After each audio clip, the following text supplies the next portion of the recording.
Jim, some other breaking news as we are recording. You just sang this on the show a few weeks ago.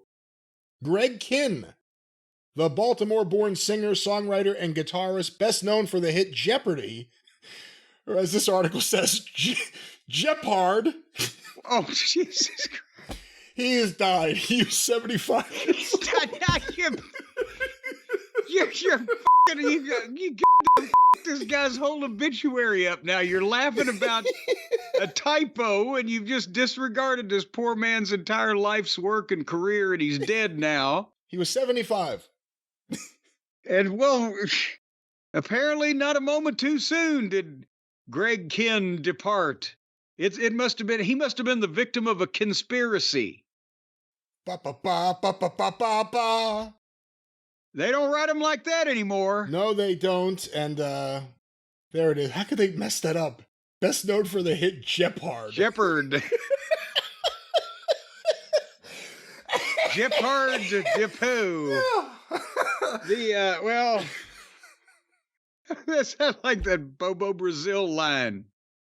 I'm standing in the, I know I've told it, but I'll tell it again. Oh, this is the best.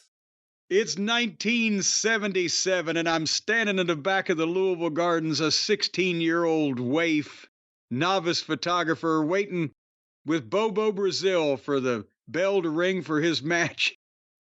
And over across the back of the backstage area there, I see one of the old Andy Frayne ushers, and you heard, because the sound carried back in that room and echoed. And the one usher asked the other usher, "Who's that big guy?" And the other one said, "Well, that's Bozo Brazier." And fucking Bobo looked at me. He said, 30 years in the business, and it's Bozo Brazier. Hey, speaking of wacky names, let me pull this up. I don't know if you saw, I tweeted it out. I've been going through the wrestling news files recently for a bunch of reasons. And I found a photo of Harvey Whippleman, downtown Bruno, on the Pittsburgh Indies. You want to talk about what was going on in the Pittsburgh Indies in 85? The back of the card, which was sent by them, or by him probably, downtown, and then in parentheses, Bruno Lauer, downtown Dr. Leonard, but it's Leanord,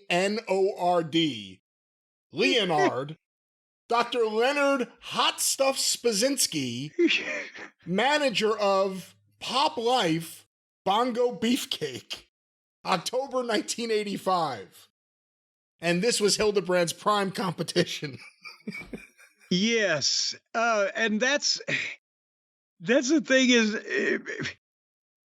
Mark Curtis, Brian Hildebrand, was livid over downtown Bruno because Brian had been working some of those there was a small independent area of shows in the West Virginia area near Pittsburgh back in the late 70s.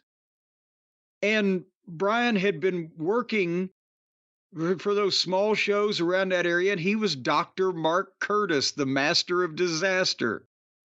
And he always swore that fucking downtown Bruno came along from Fort Duquesne Boulevard shoots a road in Pittsburgh, which is down the road from where Brian grew up for a shoot.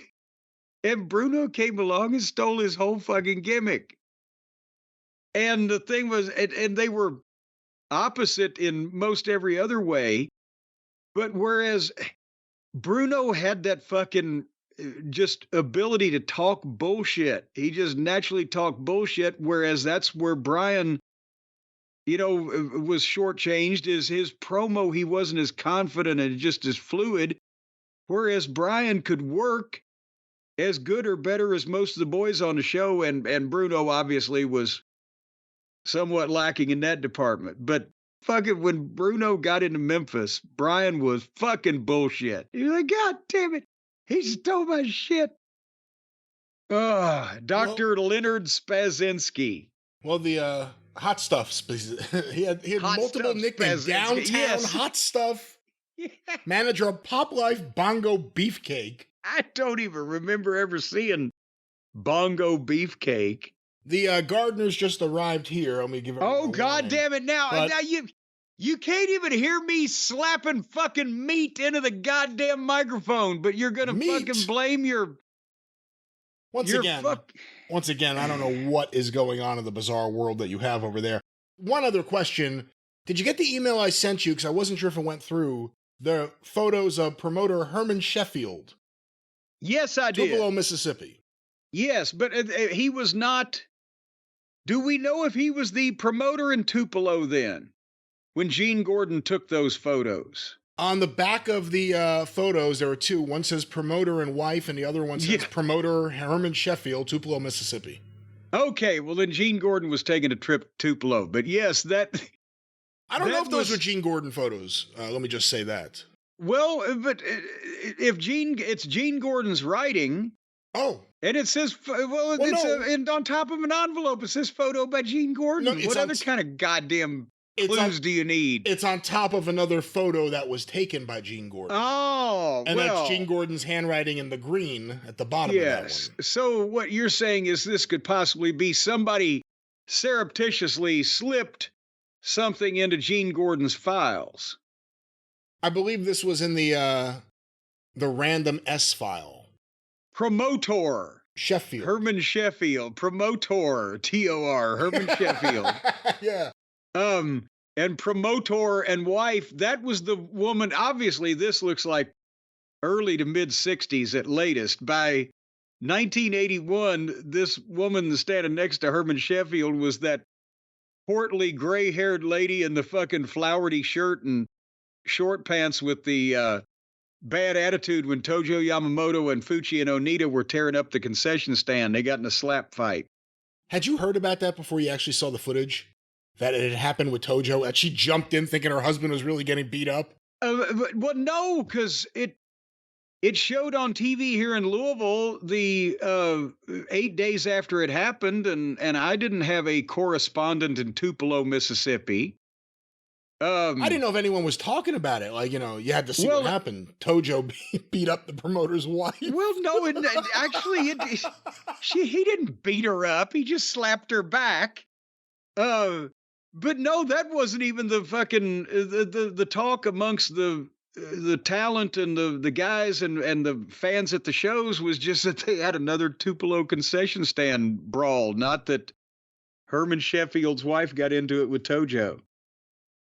Because the fans all thought everything was a shoot, right? So they would mention, well, Tojo and that fat woman got in a shoot. They probably wouldn't be rude and call her fat like you just did, but Jim... Portly then. Plump.